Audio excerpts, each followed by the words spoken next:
तो वेलकम है दोस्तों, गुड मॉर्निंग, जोहार झारखंड। और आज सावन का तीसरा सोमवारी है। इसलिए भी बम बम बोले ना। और क्या बोलते हैं, सावन में देवघर में, झारखंड के देवघर में श्रावणी मेला लगता है हर साल सावन में। आप लोग भी कभी आइए, ठीक है। चलिए, तो देखते हैं। Major paper Hindi, Kolhan university Chaibasa, semester 1। ठीक है। एग्जाम से मैं एक दिन पहले दे रहा हूँ, मालूम है क्यों? क्योंकि इसमें आपको मोस्ट इंपॉर्टेंट क्वेश्चन दिए गए हैं, यहाँ से आपका पक्का भिड़ेगा ही भिड़ेगा, इसका आप टेंशन मत लीजिए, ठीक है। तो चलिए, ये नोट्स है, शॉर्ट नोट्स है। आप इसे 3 घंटा में आराम से रिवाइज कर सकते हैं। 3 घंटा मैंने बहुत ज़्यादा बोल दिया। अगर आप 2 घंटा देते हैं ना, तो पूरा नोट्स आपका रिवाइज हो जाएगा। यहाँ पे मैं आपको नोट्स एक बार रिवाइज करवाऊंगा, आपको घर में लिखना है और एग्जाम में जाकर के लिखना है, बस इतना। हाँ, तो इसीलिए तो मैं एक दिन पहले दे रहा हूँ। चलिए देखते हैं। तो आपको ये पूरा का पूरा सिलेबस पे आधारित है, ठीक है। आपको पढ़ना क्या है? तो सिलेबस में पढ़ना है आपको हिंदी साहित्य का इतिहास, ठीक है, आदिकाल और पूर्व मध्यकाल। उसी पे आधारित है पूरा का पूरा ये टॉपिक। तो चलिए शुरू करते हैं। Kolhan university Chaibasa, Hindi honours, major paper 1, semester 1, 75 marks का एग्जाम होगा, 3 घंटा टाइम। कोल्हान यूनिवर्सिटी चाईबासा। तो देखिए, जब भी हम लोग हिंदी साहित्य पढ़ते हैं तो आपको मालूम है कि भारत में प्राचीन काल में पहले संस्कृत भाषा चलता था। उसके बाद फिर समय बदला, पाली भाषा आया, फिर आ, आया आपका प्राकृत भाषा, फिर धीरे धीरे खड़ी बोली और फिर हिंदी आ गया हमारा, ठीक है। अभी जो है झारखंड में सबसे ज़्यादा जो भाषा बोली जाती है, सॉरी पूरे भारत में, वह है हिंदी, ठीक है। तो हिंदी साहित्य को सामान्य 4 कालखंडों में विभाजित किया गया है। यानी कि शुरुआत से जो प्राचीन काल से जो हिंदी का शुरुआत हुआ, इसमें 4 खंड में बांटा गया है। 4 काल, कई काल? 4। आपने टेंस में पढ़ा है 3 काल, लेकिन हिंदी साहित्य का कितना काल है? 4। आदिकाल पहला, दूसरा क्या है हमारा? तो दूसरा है भक्ति काल, तीसरा है रीति काल, चौथा है आधुनिक काल। कौन कौन, और एक बार बताइए। हाँ सुनिए। आदिकाल, ठीक है, यानी कि प्राचीन काल। दूसरा है भक्ति काल, यानी कि जिसमें लोग भक्ति में लीन हो गया, आदिकाल, भक्ति काल। तीसरा है रीति काल, ठीक है। कौन सा काल? रीति काल। रीति काल सबका अभी हम लोग विशेषता जानेंगे। और अंतिम में आता है आधुनिक काल, ठीक है। 4 को याद हो जाएगा। हाँ, तो ये 4 काल है। आदि काल को वीरगाथा काल भी कहा जाता है। ये जो आदि काल है, इसको वीर गाथा काल, मतलब वीर पुरुषों की गाथाओं का काल कहा जाता है, ठीक है, ऐसा याद रखिए। इस काल की प्रमुख प्रवृत्तियां वीर रस या श्रृंगार रस है। वीर रस या श्रृंगार रस मतलब पूरा संगीत से आदमी मधुरता से, धार्मिकता से लीन था, ठीक है। तो आदिकाल को वीरगाथा काल भी कहा जाता है। इस काल में व्यक्ति वीर रस, श्रृंगार रस और धार्मिकता को प्रधानता दी जाती थी, ठीक है। रासो काव्य इस काल की सबसे महत्वपूर्ण काव्य परंपरा है। ये सब 1 मार्क्स का क्वेश्चन आएगा कि आदिकाल को किस अन्य काल के नाम से जाना जाता था? तो वीरगाथा काल, ठीक है। आदिकाल की सबसे महत्वपूर्ण परंपरा क्या है? तो रासो काव्य परंपरा। कौन सी परंपरा? रासो काव्य परंपरा। भक्ति काल को 2 भागों में बांटा गया, फिर सगुन भक्ति काल और निर्गुण भक्ति काल, ठीक है। भक्ति काल को कितने भागों में बांटा गया? 2, एक सगुन भक्ति और एक निर्गुण भक्ति। फिर सगुन भक्ति में तुलसीदास आ जाते हैं, सूरदास आ जाते हैं, ऐसे कवि आ जाते हैं। और निर्गुण भक्ति में वहीं पे कबीरदास, रैसद आते हैं। इसमें अंतर क्या है? तो देखिए, तुलसीदास, सूरदास, रैसद, इन सब में अंतर है। ये भक्ति करते हैं किसी, मतलब भगवान को दृष्टि की कोण में रख के, और ये भक्ति करते हैं मानवता की दृष्टि की कोण में रख के। अभी हम लोग डिटेल में पढ़ेंगे, ठीक है। दोनों सही है, दोनों सही है भाई। नेक्स्ट है हमारा प्रेमाख्यान काव्य, जो सूफी कवियों द्वारा लिखा गया था। ये क्या है सूफी कवि? तो प्रेम का आख्यान, यानी कि प्रेम से संबंधित बातें बताने वाले काल। सूफी कवि कौन है? तो जैसे हिंदू धर्म में हम लोग साधु बोलते हैं, ठीक है, उसी तरह से इस्लाम धर्म में जितने भी साधु होते हैं उनको सूफी संत कहा जाता है। क्या कहा जाता है? सूफी संत या सूफी कहा जाता है, ठीक है। जैसे हम लोग पंडित बोलते हैं, उन लोग उसी तरह मौलाना बोलता है, ठीक है। मुल्ला, नया नया मुल्ला 4 वक्त का नमाज देता है ना, ऐसा बोला जाता है। नहीं, चलिए, सब धर्म ठीक है भाई, मैं किसी धर्म की बुराई नहीं करता हूँ। मैं मंदिर भी गया हूँ, मतलब मंदिर भी जाता हूँ, मस्जिद भी गया हूँ, ठीक है, नमाज पढ़ने दोस्तों के साथ कॉलेज में। तो सभी धर्म सही है, बस हमें सीखने की जरूरत है, मीडिया के बहकावे पर मत आइए, ठीक है। तो प्रेमाख्यान काव्य जो सूफी कवियों द्वारा लिखा गया भक्ति काल की एक महत्वपूर्ण प्रवृत्ति है। हमारा जो ये भक्ति काल है, ठीक है, इसी काल में सूफी संत भी हुए और हमारे जो है तुलसीदास, कबीरदास जैसे महान संत भी हुए। ठीक है, चलिए अब हम लोग एक एक करके जानते हैं। सबसे पहले हिंदी साहित्य का काल विभाजन के बारे में। तो प्रश्न आपका आ सकता है, यहाँ पे प्रश्न आंसर भी हमने तैयार किए हैं, पहले उसको बाद में जानेंगे। जैसे कि यहाँ पे देखिए प्रश्न है, हिंदी साहित्य के इतिहास का काल विभाजन किस प्रकार किया गया, इसकी विशेषताएं लिखिए। ठीक है, तो इस तरह से हम लोग प्रश्न आंसर भी करेंगे, बट उससे पहले जो है, एक मिनट क्या है आप, हाँ, तो उससे पहले हम लोग जो है यहाँ पे नोट्स को पढ़ लेंगे एक बार। ठीक है, क्योंकि इसके बाद आपको समझने में ज़्यादा अच्छा लगेगा, ज़्यादा आसान रहेगा। हिंदी साहित्य के इतिहास को सुविधा के लिए निम्नलिखित 4 खंडों में विभाजित किया गया। किसकी सुविधा के लिए? आम जनता की, आम लोगों की समझ की सुविधा के लिए 4 भागों में बांट दिया गया। ठीक है, अध्ययन की सुविधा के लिए हिंदी साहित्य को 4 भागों में बांटा गया है। पहला काल है हमारा आदिकाल, जिसे वीर गाथा काल के नाम से भी जाना जाता है। लगभग 10वीं शताब्दी से 14वीं शताब्दी तक ये टाइम पीरियड माना जाता है, मतलब 10वीं शताब्दी से 14वीं शताब्दी का टाइम आदिकाल का रहा। ठीक है, फिर आता है भक्ति काल, तो यहाँ पे 14 पे खत्म होता है, तो 14वीं शताब्दी से फिर 17वीं, यहाँ पे 4, 10 से 14 यानी कि 400 साल, यहाँ पे 14 से 17 यानी कि यहाँ पर भी हमारा लगभग 350 या 400 साल मान के चलिए। ठीक है, तो भक्ति काल 14वीं शताब्दी से 17वीं शताब्दी। फिर आता है 17 से लेकर के 19, 17 से 19 हमारा रीति काल आता है, और फिर 19 से वर्तमान समय तक हमारा आधुनिक काल है। ठीक है, आप लोग एक पेपर पढ़िएगा ऐसी में, MIL Hindi, modern Indian language, MIL Hindi, यही इसमें आप लोग यही पढ़िएगा 19वीं शताब्दी से वर्तमान समय का। ठीक है, जिसमें हम लोग संधि उन्धि पढ़ते हैं, संधि, समास, सर्वनाम, संज्ञा, ठीक है, विशेषण, तो ये सब हमारा आधुनिक हिंदी है भाई। चलिए आगे बढ़ते हैं। तो ये हो गया, 4 भागों में बांटा गया है। आदिकाल, जिसे वीरगाथा काल भी कहा जाता है, भक्ति काल, फिर रीति काल, और फिर आधुनिक काल। इतना तो याद रह गया होगा। ठीक है, और नहीं याद रहता है कोई बात नहीं, भूल जाओ, अभी सब याद हो जाएगा। ऐसा आप पढ़ेंगे कि कितना भूलने का प्रयास करिएगा, कुछ ना कुछ प्रश्न तो याद रहेगा। ठीक है, हर चीज कोई भी व्यक्ति भूल नहीं सकता चाह कर भी। चलिए, तो नेक्स्ट है हमारा यहाँ पे, अरे भाई वर्क तो करो सही से, कहाँ गया, इसको काट देते हैं। हाँ, तो आदिकाल का नामकरण, आदिकाल जब बना तो इसका नामकरण किसने किया? देखिए आदिकाल को वीरगाथा काल भी कहा जाता है, अभी हम लोगों ने जाना।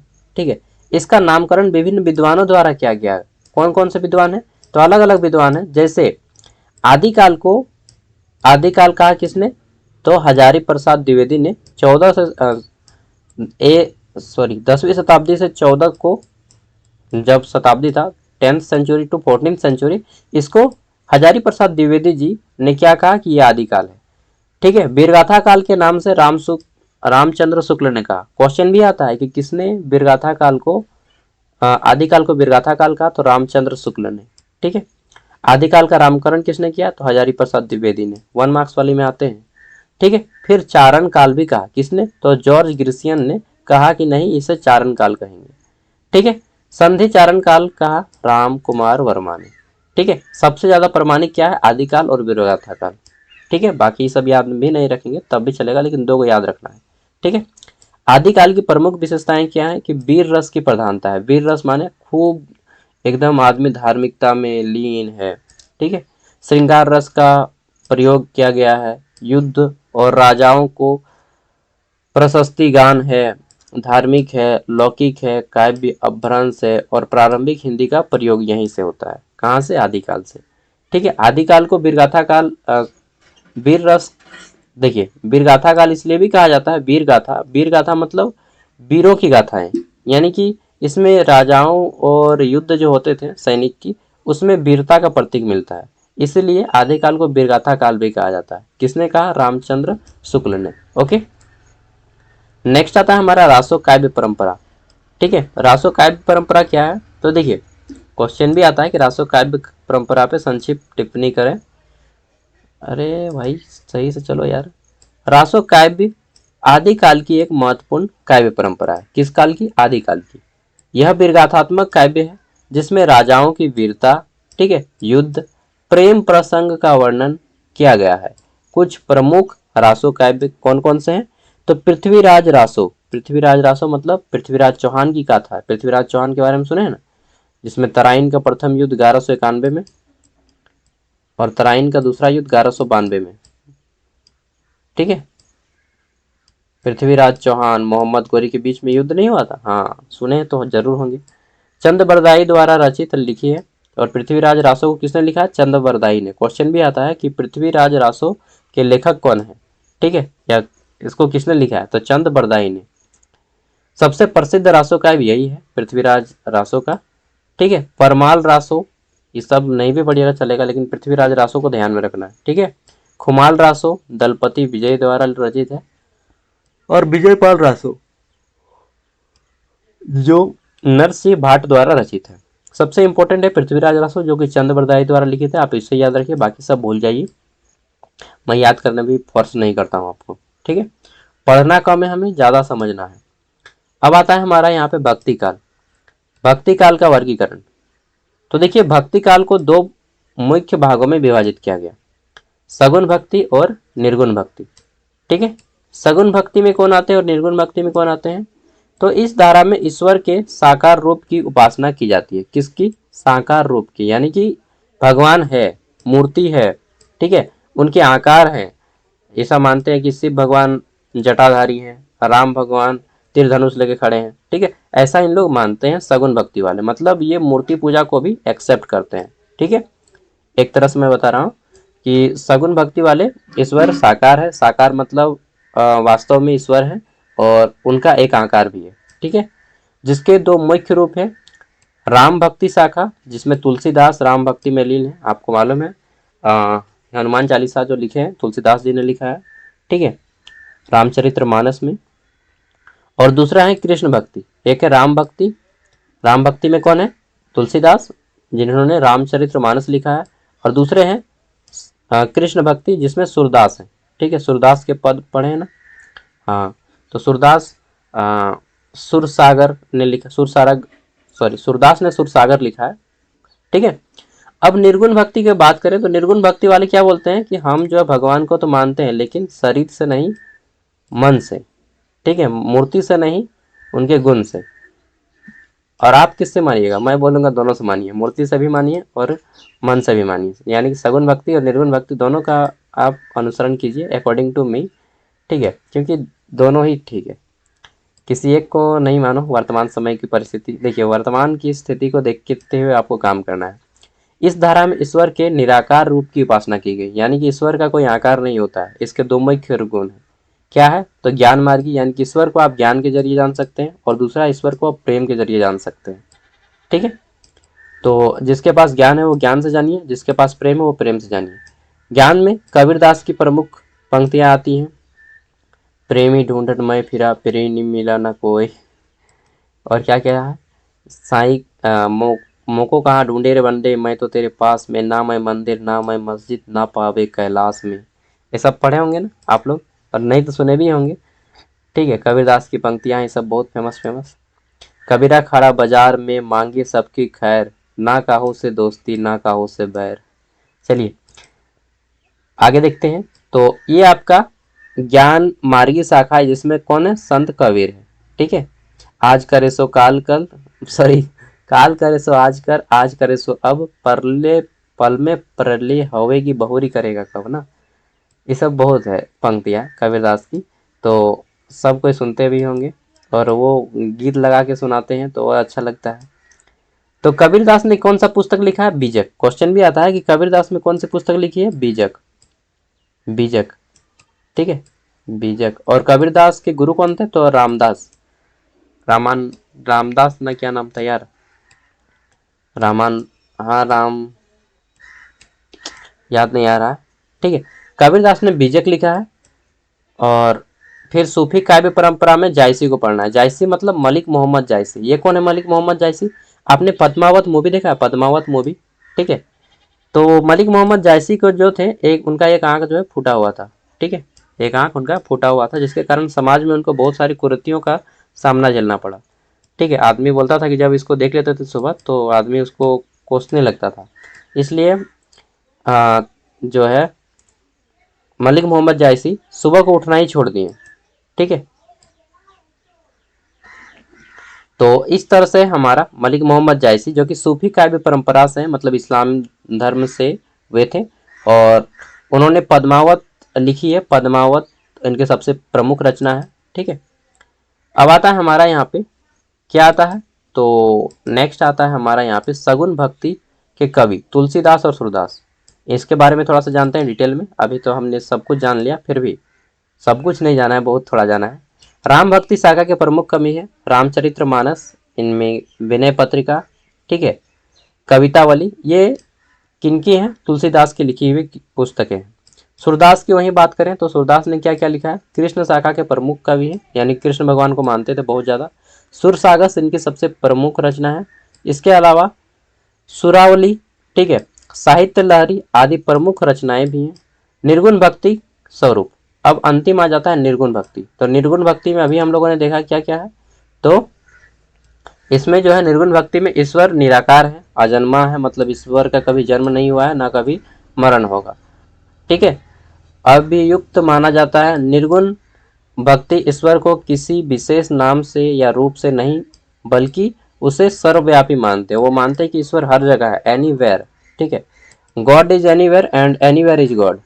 ठीक है, तो ऐसा मानते हैं कौन, निर्गुण भक्ति वाले। आप क्या है, मैं भी निर्गुण भक्ति मानता हूँ, लेकिन सगुण भक्ति को भी मानता हूँ। 60-40 के रेशियो में है मेरा। चलिए नेक्स्ट देख लेते हैं यहाँ पे हिंदी साहित्य का प्रारंभिक विकास।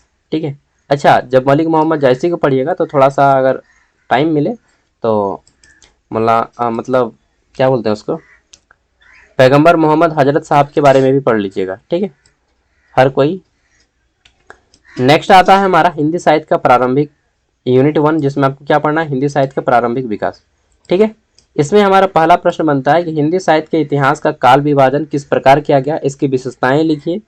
ठीक है, तो देखिए अभी हम लोगों ने पढ़ा है कि 4 को टाइम पीरियड में इसको बांटा गया है। मैंने शॉर्ट में बताया कि 10वीं से 14वीं शताब्दी, 14वीं से 17वीं शताब्दी, 17वीं से 19वीं और 19वीं से वर्तमान समय। ठीक है, एकदम छोटा छोटा शॉर्ट में बताया है, बाकी आप लोग लिख लीजिएगा। ठीक है, मैं शॉर्ट रिविजन करा रहा हूँ अभी आपका। ठीक है, ख नंबर आता है हमारा यहाँ पे हिंदी साहित्य में आदिकाल का नामकरण कैसे और क्यों किया। ठीक है, तो देखिए अभी मैंने बताया कि हिंदी साहित्य का जो है नामकरण, जैसे कि आदिकाल का वीर गाथा काल कहा जाता है, क्योंकि इसमें राजाओं और वीरों की गाथाएं हैं, रचनाएं हैं। पृथ्वीराज चौहान, ठीक है, इनकी रचना है पृथ्वीराज रासो में, जिसकी रचना चंद बरदाई ने की है। इनके विजय गाथा है, इसलिए जो है कुल मिलाकर आदिकाल को वीर गाथा काल कहा जाता है। 5 मार्क्स का आएगा तो इतना आपको लिखना है, 15 मार्क्स का आएगा तो फिर आप लोग डिटेल में तो पढ़े ही होंगे, ऐसा नहीं कि हर कोई मेरे भरोसे रहा होगा। ठीक है, मैं तो प्लस पॉइंट दे रहा हूँ ना। ठीक है, मेरा जो है ये बोनस है, आप लोग घर में तो पढ़े होंगे हर कोई। हाँ, तो ये बोनस है, बोनस लेके जाइए बस। दिवाली का बोनस है ना, दिवाली का बोनस नहीं है भाई, ये सावन का बोनस है। नेक्स्ट है हमारा आदिकालीन परिस्थितियां। तो यहाँ पे हमारा अगला प्रश्न आता है आदिकालीन सामाजिक, राजनीतिक व सांस्कृतिक परिस्थितियों का वर्णन करें। तो देखिए आदिकाल में जो सामाजिक, राजनीतिक और सांस्कृतिक परिस्थिति था कैसा था, आदिकाल यानी कि 10वीं से 14वीं शताब्दी। अब सोच के देखिए उतना प्राचीन काल में क्या होगा भाई। तो इस काल में भारत पर मुस्लिम आक्रमण हो रहे थे, आपको मालूम है। ठीक है, समाज युद्ध से जूझ रहा था। ठीक है, स्त्रियां पर्दे में रहती थी, पर्दा मतलब घूंघा लेकर रहती थी, घूंघा मतलब साड़ी को ढक लेती थी पूरा। ठीक है, साहित्य में वीर रस का प्रचलन था और कवि राज दरबारों से जुड़े थे, यानी कि जितने भी थे उस टाइम पे राज दरबारी कवि थे। ठीक है, तो ये क्या है, आदिकाल की प्रमुख पहचान है, परिस्थितियां हैं, इसलिए इस काल को जो है वीरगाथा काल कहा जाता है, आदिकाल को। समझ रहे हैं ना बात को। हाँ, अब इस पे आप लिख सकते हैं कि भारत में मुस्लिम आक्रमण, प्रथम मुस्लिम आक्रमण के बारे में बताइए, फिर मोहम्मद गौरी के आक्रमण के बारे में बताइए, मोहम्मद गजनी के आक्रमण के बारे में बताइए। ठीक है, सोमनाथ मंदिर के बारे में बता दीजिए थोड़ा सा। फिर समाज में युद्ध से जूझ रहा था अपने में आपस में व्यक्ति, महिलाओं को उतनी स्वतंत्रता नहीं दी जाती थी। ठीक है, पढ़ने लिखने का स्वतंत्रता नहीं था। ठीक है, तो इस तरह से आपको बताना है। फिर जो कवि थे वो राजाओं के यहाँ पे रहते थे और उनकी जीवनियाँ लिखा करते थे, इस तरह से आपको बताना है। अब आता है रासो काव्य परंपरा, यानी कि पृथ्वीराज रासो। ठीक है, देखिए यहाँ पे रासो काव्य परंपरा के मैंने विशेष फोकस किया है। रासो काव्य परंपरा का विकास और प्रमुख ग्रंथों का विश्लेषण कीजिए। ठीक है, तो पृथ्वीराज रासो, जिसे चंद बरदाई, लेखक का नाम क्या है, चंद बरदाई, इन्होंने लिखा है। पृथ्वीराज चौहान के पराक्रम की गाथा इसमें बताई गई है। फिर आता है हमारा क्या है, तो खुमान रासो। खुमान रासो में राणा खुमान की वीरता के बारे में बताया गया है। फिर आता है हमारा हम्मीर रासो, इसमें जो है हम्मीर देव की गाथा के बारे में बताया गया है। फिर आता है हमारा परमाल रासो, जो कि चंदेल के राजा थे, चंदेल राजस्थान में चंदेल के राजा परमाल के बारे में गाथा है। समझ गए। चलिए, अब आता है अगला हमारा जैन साहित्य। तो देखिए, हम लोग के उस टाइम पे जैन धर्म और बौद्ध धर्म भी पनप रहा था। ठीक है, हालांकि जैन धर्म और बौद्ध धर्म हिंदू धर्म की ही दो शाखाएं हैं, जैन धर्म, बौद्ध धर्म और सिख धर्म, इन्हें हिंदू धर्म की शाखाएं मानी जाती हैं। मतलब उसी का ब्रांच है, टूटा हुआ भाग है, जो कि बाद में अलग हो गया है। ठीक है, तो आदिकालीन जैन साहित्य और नाथ साहित्य की विशेषताएं बताएं, ऐसा प्रश्न आएगा तो क्या क्या लिखना है। मैं शॉर्ट में बता रहा हूँ। जैन साहित्य नैतिक शिक्षा और चारित्रिक आदर्शों पर केंद्रित था। प्रमुख जैन ग्रंथ जिसमें हमारा उत्तम कुमार रचित, ठीक है, इनका नाम क्या है ग्रंथ का, तो पौचरिज, अरे यार इनको पढ़ने में ही दिक्कत होता है, पौचर्यु। ठीक है, इसको आप लोग थोड़ा सा अच्छे से उच्चारण कर लीजिएगा, मेरा उच्चारण सही नहीं हो रहा है। नाथ साहित्य जिसमें आपका हठ योग और साधना पर आधारित था, इसमें गुरु गोरखनाथ और इसके प्रमुख कवि थे। ठीक है, मैंने शॉर्ट में केवल रिवीजन करा रहा हूँ। फिर आता है भक्ति काल। भक्ति काल, अच्छा 8 बज गया ना, और मेरा लैपटॉप भी मतलब थोड़ा लाइन का प्रॉब्लम है, तो आप लोग कर लीजिएगा, मैं सब पीडीएफ दे दे रहा हूँ। ठीक है, और अगर आपको इसका डिटेल वीडियो देखना है और एक, तो वीडियो के एंड स्क्रीन में और एक वीडियो दे रहा हूँ, उसको देख लीजिएगा। वो एसकेएमयू दुमका का था और रांची यूनिवर्सिटी का एनपीयू का, आपको भी काम देगा पूरा का पूरा, क्योंकि सिलेबस आप लोग का भी सेम है, आदिकाल पूर्व मध्यकाल उसमें भी पढ़ना है, आपको भी पढ़ना है। बाकी इसका पीडीएफ आपको वीडियो का डिस्क्रिप्शन में दे दिया जाएगा। और इसके बाद जो आपका है माइनर पेपर क्या है कमेंट में बता दीजिएगा, उसका मैं लॉन्ग आंसर करने का प्रयास करूंगा। क्या है कि थोड़ा सा बिजी हो गया था क्वेश्चन पेपर देने में आप लोगों को, अब मैं केवल क्वेश्चन आंसर करवाऊंगा। ठीक है, और वो भी लॉन्ग आंसर टाइप में। ये शॉर्ट आंसर मैंने करवा दिया, टाइम नहीं था इसीलिए। ठीक है, चलिए इतना पढ़ लीजिए ना, आप लोग के एग्जाम में कम से कम जान आ जाएगा। ठीक है, चलिए, और कुछ ये जो पहला प्रश्न है हिंदी साहित्य का काल विभाजन और रासो काव्य, ये दो क्वेश्चन आप सोच लीजिए कि फिक्स है, एग्जाम में आ ही गया है। ठीक है, रासो काव्य परंपरा, ठीक है, और आधुनिक काल जो काल विभाजन है वो वाला, 4 गो काल में बांटा गया 4 टाइम पीरियड में, डेफिनेटली आएगा। 15 मार्क्स का नोट कर लीजिए। ठीक है, thank you, bye bye, all the best, अच्छे से पढ़ लीजिएगा दोस्त। और एग्जाम में और एक चीज़ ध्यान रखिएगा, क्वेश्चन मैच करे या ना करे, आपको जो है ना पूरा लिख के आना है, समझे, गर्दा उड़ा के आइए एकदम। ऑल द बेस्ट मेरी ओर से, बाय बाय। और क्वेश्चन पेपर का भी वीडियो मैंने अपलोड कर दिया है, देख लीजिएगा नहीं देखे हैं तो।